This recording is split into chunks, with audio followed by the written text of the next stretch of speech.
SJC-13724, Commonwealth versus John C. Larace.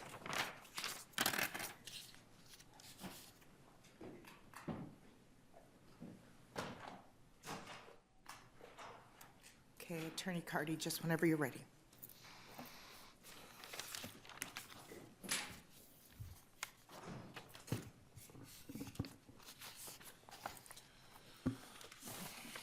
Good morning. May it please the court, Emily Cardy for John Larace.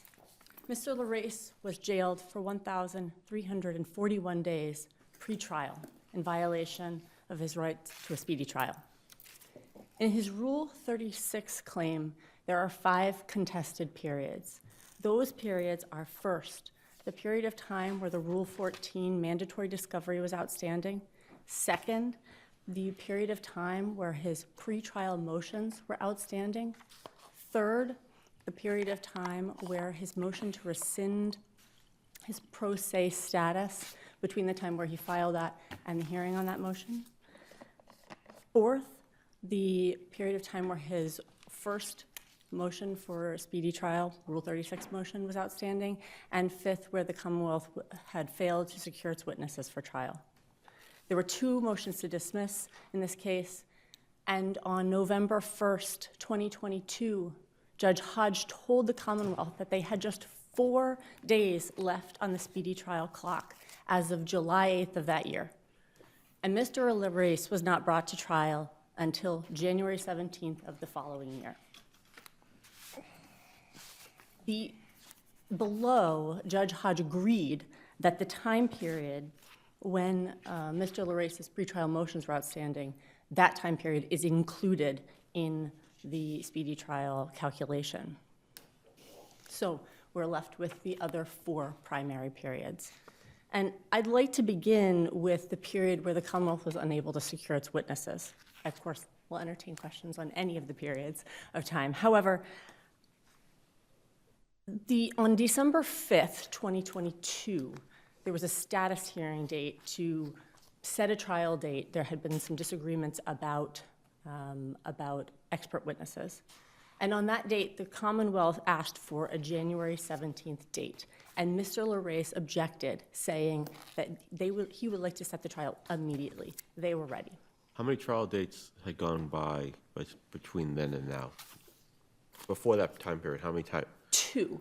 And how many were requested, were delayed by the defendant's request? The first trial date was that Mr. Larace moved to continue that trial date. That was the August date. Second trial date was moved because of this question about expert witnesses. Defense expert. Yes, and well, the defense expert and the Commonwealth's desire. So on the to look at first the 2 trial dates, the Commonwealth has its witnesses ready to go, correct? Well, Commonwealth answers ready for trial. The first date, the Commonwealth answered right, yes. Well, the first date, we never got to the August date, but for the second date, on that date, the Commonwealth, well, I don't know that it answered ready for trial, but it did say that it could have the witnesses. Right. We didn't get there because we didn't actually get to the trial date of ready for trial. The point being that trial dates come and go, the Commonwealth has witnesses, and then they're continued by the defendant's request, and then it goes to another date, and the Commonwealth says, well, geez, I was ready those other 2 times, but this time I'm not ready because my witnesses are unavailable. It goes to the equities of the matter, and the judge saying, no, that's on you, defendant. I'm not going to excuse that time period. The problem here is that as of December 5th, there was no trial date set at that point. There hadn't been. This was a period of time. This wasn't this was a newly set date. And it is the Commonwealth's burden, and Rule 36 says that a delay can be excluded because of witnesses if they are both essential and unavailable. Now, of course, the named victims in this case are essential. But The Commonwealth did not make a sufficient showing under Rule 36 that they were unavailable. It says that they have to set forth with particularity under 2B2 the reasons for the diligence and the reasons for their unavailability. And there simply is no statements of particularity about which witnesses are unavailable, what periods of time during this, between December 5th and January 17th, they were unavailable. And there was simply kind of a vague statement of vacation and holidays. And that's simply not enough to toll a right to speedy trial. As a matter of practicality, isn't what the judge trying to do is to find a date where all the witnesses can appear? So so if that's the case, and that's what I read the Commonwealth to be essentially trying to report to the judge, is that they had gotten in touch with all the witnesses. There were various problems, vacation and holidays. Why do they need to be more particular than to say, after doing that consultation, here's when they can all be here. Here's when I can say they can all be here. What rule is it that they then have to say it's witness A who has the holiday problem, it's witness B who has the vacation problem, it's witness C who has a vacation and a holiday problem? That doesn't seem very pragmatic to me, but it sounds to me like what you are asking that we require. I am asking you to require that, particularly when there were only 4 days left on the speedy trial clock at that point, where we have a judge's ruling that said, as of this date, you have 4 days. And the Commonwealth is asking to go well beyond those 4 days without making a showing. And so this isn't just about scheduling. Of course, there are practicalities of scheduling, especially when you have multiple witnesses. But this is about how much delay is the court going to tolerate, and that time was up. And so I think if this has happened a year earlier, the Commonwealth's presentation would have been fine? I would say no. I still think that the rule requires more because it says that you have to set out with particularity. It's a big thing to exclude time from a speedy trial calculation. It's different than just, the sort of the practicalities of scheduling. This is a substantial thing. And so I would say, no, the rule says particularity, and my expectation would be that they said, okay, well, this witness is unavailable during these times. This witness is unavailable for these times. And that way the judge could make a more fulsome decision about whether that was reasonable or whether those witnesses were really unavailable for the purposes of the rule. But without that information, we don't know. This discussion proceeded, though, did it not, as not under Rule 2B per se, but the discussion proceeded under the rule applicable to continuances and an interest of justice analysis, correct? I believe that is. I mean, the judge said, I think he pretty explicitly said, I find the interests of justice warrant a continuance. So my question for you is what's the interaction between a judge's determination under the interest of justice weighing for a continuance and the requirement set forth in 2B that, as you're arguing, availability, a witness's unavailability includes the witness's presence for trial cannot be obtained by due diligence? That's a good question. I think that this has to be, the rule B2B has to be the primary inquiry when the continuance is about the missing witnesses. But you're surely not arguing that unavailability within the meaning of this rule means that a judge cannot continue a trial even if the interests of justice strongly so support? Just because the witness is unavailable but not for a reason rising to the level of cannot be obtained by due diligence? If if the judge made those findings. But isn't that what occurred here, right? Like, the judge didn't press the Commonwealth and say, well, hold on to, like, tell me all the details of the vacations and, you know, show me all the due diligence. The judge didn't do that. The judge just weighed the equities for reasons that Justice Gaziano was suggesting. I would actually say that because this is in the rule, the rule enumerates B2B, and it says this time can be excluded from the speedy trial calculation, that this is the appropriate analysis when you have a missing witness. I would like to turn to one of the other periods of time, if I may, the period of time where you have the mandatory discovery that's outstanding, that remained outstanding. This is, Mr. Larace followed the Taylor protocol. At arraignment, even though he isn't required to, he filed a motion for mandatory discovery. Then at the first pretrial conference on November 12th, 2019, he says, I don't have the discovery that I'm entitled to under Rule 14, and he files a motion to compel and follows that motion to compel, a written motion to compel, with an oral statement. And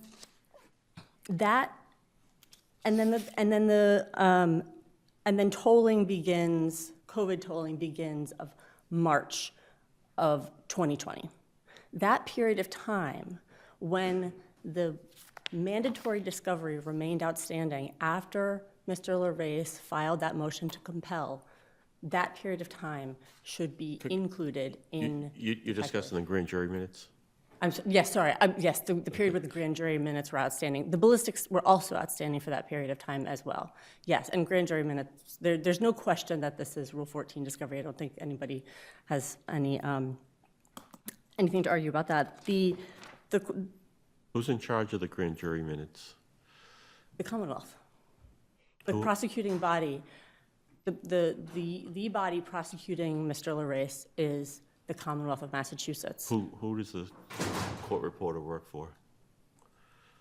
The Commonwealth of Massachusetts. The Commonwealth The trial department? Sorry? The trial department or the DA's office? The stenographers are paid by the Commonwealth of Massachusetts. Of course, they're not, I think what... Are they employees of the DA's office or part of the prosecution team? They are not employees of the DA's office, but neither are state lab technicians, right? Oh, you know Rule 14, and so they're part of the prosecution team. But here I think the more apt comparison is this question of court congestion. Right here we have resource congestion, and this court has routinely said that in matters of systemic lapses, right, when the Commonwealth cannot provide the resources that it says it must provide to defendants, or when there are systemic lapses that cause, congestion or problems, those problems are not going to be borne on the backs of defendants, that they are to be borne by the Commonwealth. And this is true in the Rule 36 context and in other contexts where this court has had to look at problems with court administration. So in the Rule 36 context, have we had a case applying that principle, and what were the facts in that case? we haven't had a case where there has been this type of sort of resource congestion. There have been, usually when we're talking about court congestion, it's about, are there enough jurors? Are there enough judges? And so, right, the facts are slightly different here, but the problem remains, right? The expected operation of the court and the promises and the sort of the resources that the government is going to provide to defendants are not made available. And the government has said it must provide to a defendant. And so although it isn't, of course, we're not arguing that the line prosecutor here was somehow responsible, right? That this person isn't the one who's like typing up the grand jury minutes. But the question is binary, right? This has to be borne by somebody in the context of speedy trial. And It is the Commonwealth's burden, and we have said that this is about the fair and efficient administration of justice. And it simply wasn't here. Mr. Larace didn't get that mandatory discovery for a very, very long time. Can you address, we haven't, obviously, Jericho was not specifically about grand jury minutes, but at the same time as the grand jury minutes issue was pending, there was also the ballistics issue. And Jericho was about a similar issue having to do with delays where forensic testing had not yet occurred. And there, we did say that a continuance for, where if the judge finds that the interests of justice so warrant, a continuance while you're waiting for those results would be excluded. So can you distinguish that?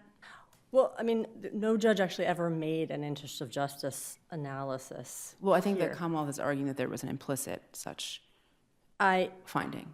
I think that the Judge Wren in looking at the motion to compel says that, well, and that's specifically at the grand jury minutes, but there was no there's no ruling on the ballistics from Judge Wren, and actually in Judge Hodges'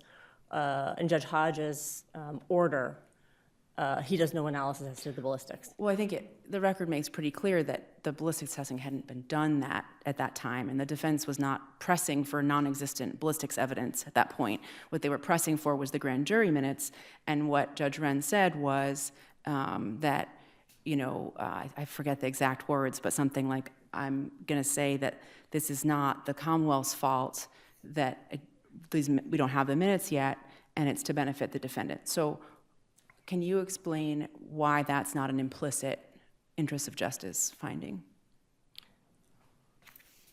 Well, I mean, I think it is too implicit, that it needs to be more explicit than that. The ballistics testing, I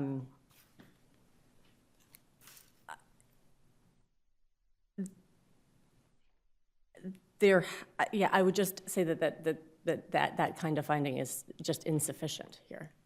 And in any event, the grand jury minutes alone, the delay from those is sufficient to toll the period, putting aside even the ballistics issue.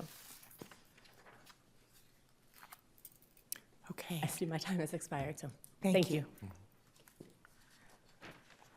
Attorney Lynch.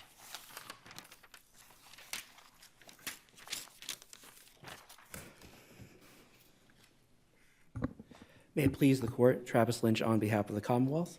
While I'm here, I'd like to just briefly at least talk about the constitutional speedy trial claim because I don't think we got to talk about it with counsel.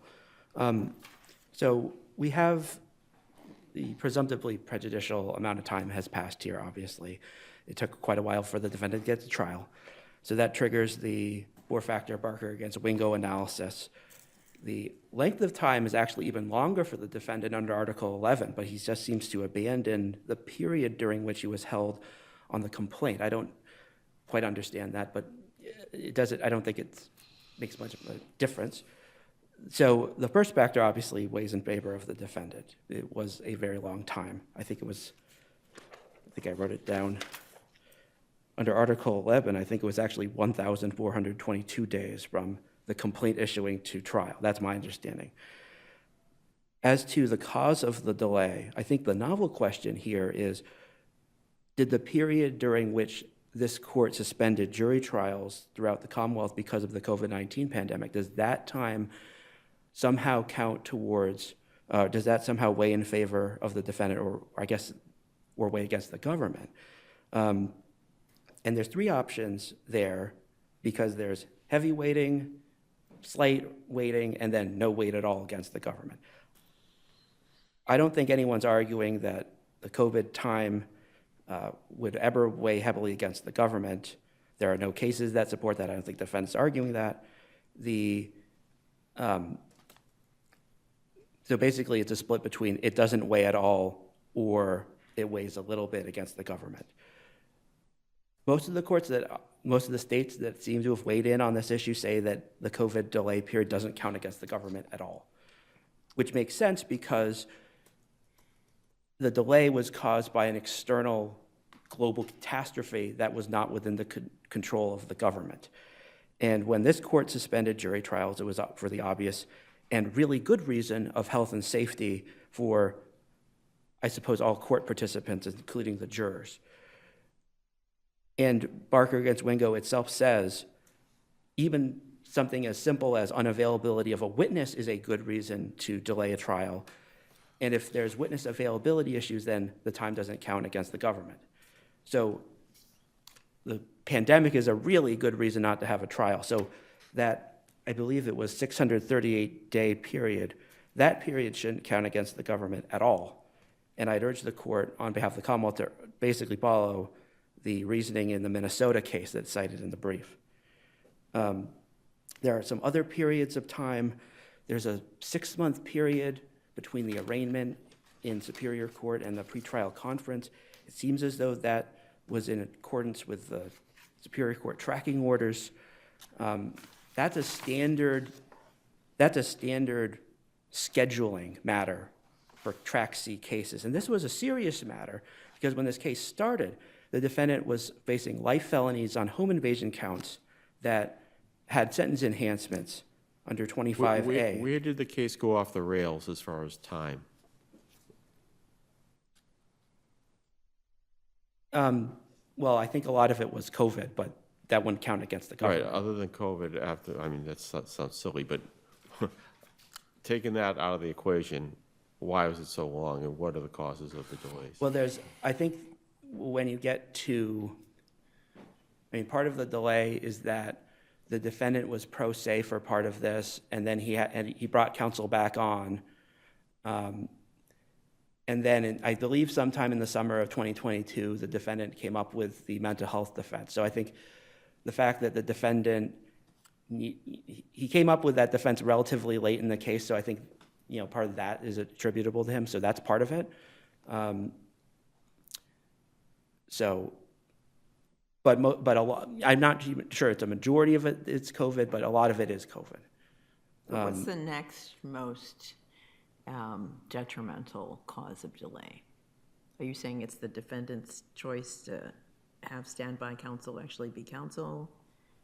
I'm confused. Like, what is the next, just mathematically, what is the next largest chunk of time? Well, I think the 6 months at the beginning is, the 6 months before, I'm sorry, let me start that again. The case starts in 2019. We've already lost 6 months because of the way that we do tracking orders in the Superior Court in these very complex matters. But that's standard.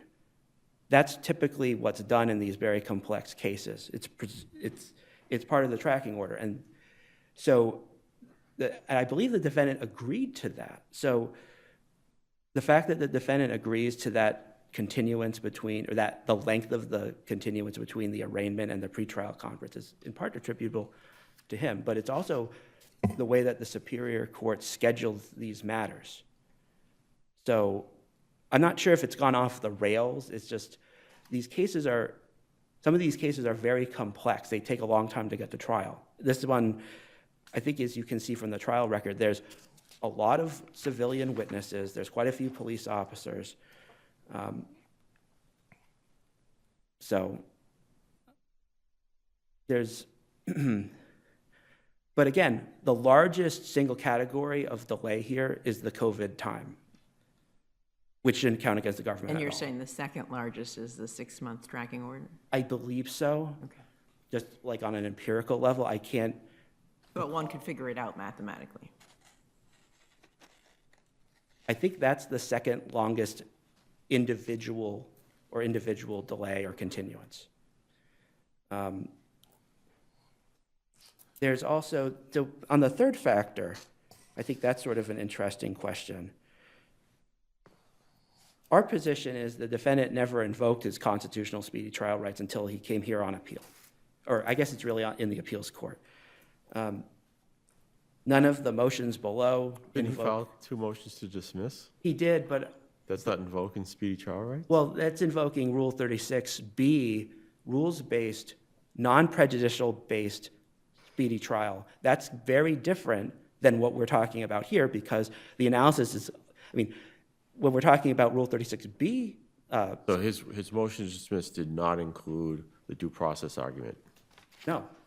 And it didn't, yeah, it did not involve a Sixth Amendment due process kind of argument at all. It didn't invoke, he doesn't even claim he's prejudiced in any of the motion, I mean, Have we ever held that a defendant not only has to ask for time to be included under Rule 36, but also has to make a constitutional objection at every turn?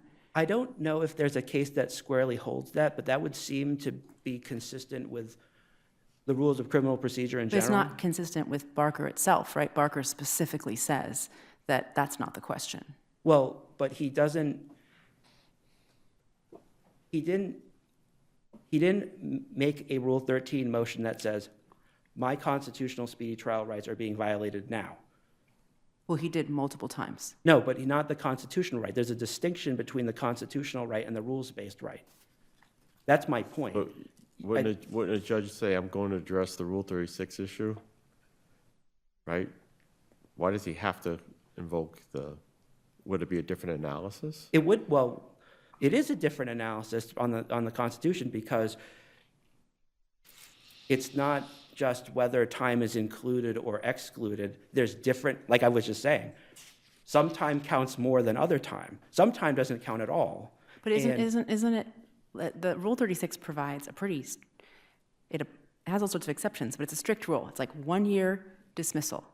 And it's on some level an easier standard to meet for a defendant, right, than the constitutional question. Would you agree that you'd have to wait longer to have a constitutional violation than just a Rule 36 violation? That's a loosely. Well, Like, it's not, would you agree it's kind of absurd the moment you maybe have a Rule 36 claim to claim you have a constitutional claim? right. Well, I think, like the case law says, if you lose on Rule 36, it's very unlikely that you'll win on constitutional speedy trial. Right, that's the point. Right. But the point is that the defendant is trying to use time that's definitely excluded under Rule 36 to win on a speedy trial claim for the first time, that's never been raised until this appeal. And that's why the timing of the constitutional claim heavily weighs against him, because he only raised the constitutional claim after he was tried and convicted. If you wanted to give the defendant, if you wanted to say that he invoked his speedy trial rights with his Rule 36 motion, that's still 3 years into the case. That still weighs heavily against him. It was in July of 22, I believe, when Well, the Commonwealth's position is that he still doesn't have a Rule 36 motion. So how can you say that he's at fault because he didn't bring a motion that you're currently saying does not have enough days years earlier? I'm just arguing the third Barker factor, which is when did the defendant first make an argument that his constitutional rights being violated? Well, I think That's all what Barker talks about is that a defendant definitely has to sort of press his right to a speedy trial. And in Massachusetts, we have Rule 36, which is the mechanism that we've implemented for trying to effectuate the right to a speedy trial, right? It's the year period in Rule 36, I think, sort of a proxy for what we want to have be a Right, speedy but trial. Barker it's just- doesn't say, you have to say, I am invoking my Sixth Amendment speedy trial right. That's not what that factor is about. The factor is about, as Justice Stewart was alluding to, pressing for trial. But he didn't press for a speedy trial by filing a motion to dismiss until over 3 years into the case. So it's Okay, still- so you're agreeing that the Rule 36 motion was enough to press his constitutional claim. I don't concede that, but All right, but it is meeting that factor. He's pressing. He's saying, I want to go to trial. 3 years into it. Yeah. That's So at still that weighs, point, he's raised the issue. well, that still weighs, I'm arguing in the alternative. If the Rule 36 motion is enough to trigger if that's enough to count for when did the defendant start asserting his speedy trial rights, it still weighs against him because it's still 3 years into the case. It's still past the time when there's presumptive prejudice. for the constitutional speedy trial analysis. So it still weighs against him on the third factor. And then the fourth factor is prejudice, actual, real prejudice to the defendant. And the most important factor there is, was the defendant's ability to defend himself at his trial in any way impaired because of the passage of time? Now, the defense of this trial was that the defendant was high on a copious amount of methamphetamine when he engaged in this crime spree, which he would have known about this entire time because it's based on his own personal knowledge. He called, I believe he called his father at the trial, he called a doctor. When did he assert the mental health or mitigation defense? How long into trial? How long into the proceedings, rather? Was in 2022. I think counsel, standby counsel became counsel, if I'm remembering this correctly. Standby counsel became counsel, and then I believe there was a notice. But that Those defense... 2 or 3 years after arraignment? Right. So it took a long time for the defense to come together. But the passage of time didn't prevent him from putting on that defense. That's why he's not prejudiced by the delay. And really, I think that's the most important factor here. The defendant was able to defend himself at this trial. Well, I assume once he gave notice, then it started the experts and delay that's baked into that, correct? Right. Also that. Just to briefly address one of the Rule 36 issues. The grand jury minutes, I don't think the Commonwealth, I don't think the DA's office directly employs those people. I think it's a contract. But during that period, as the ADA noted, they're just not available. Those minutes were not available at the pretrial conference. So who bears the burden of the lack of resources? Well, I don't think it's really a court congestion issue. As I read Taylor, if the Commonwealth in good faith No, can't... I don't think that that's what opposing counsel is arguing. I think her argument is, as between me and the state, who should bear the burden of the lack of stenographers available to timely construct the transcripts for the grand jury proceedings? Well, given that the rule in Taylor is that if the Commonwealth in good faith and making diligent efforts to obtain mandatory discovery just can't get the discovery, it seems as though the so-called burden would be on the defendant. It's just that that time is excluded from the Rule 36 period. It's not the Commonwealth's fault that the Commonwealth couldn't get the grand jury minutes, which it's obviously mandatory discovery. The fact that I'm not exactly sure what the reason was for the delay at that time, but the fact of the matter was... Well, it was represented that there was a lack of stenographers available to create the grand jury transcript, right? Right. Okay. But that's still not the prosecution, that's not the Commonwealth failing to diligently provide mandatory discovery. Okay. Unless there's anything else, I'd ask you affirm. Thank you. Thank you.